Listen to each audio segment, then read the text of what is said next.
yang sopan santun dalam menyampaikan secara khusus.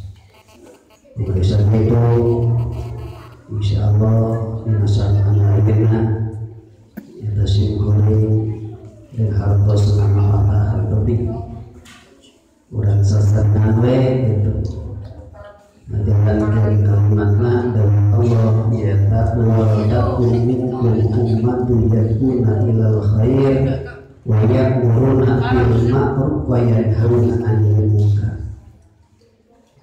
Itu suatu kewajiban orang sadayana. Lalu meninggalkan sebagian hadis balighu anni walau memang lalu meninggal keayaan tingadatan diri pribadi can pantes jeung can biasa ngagarap kana sakabehna anu dipilampah dipidamel ku junjungan ngandung aya sebagian paritahan we wal takum minkum ummatun yad'una ilal khair wa ya'muruna bil ma'ruf wa yanhauna 'anil munkar. Saur Nabi anu name bujeng-bujeng ka seueur saayat kudu didugikeun eta pihatur Rasul.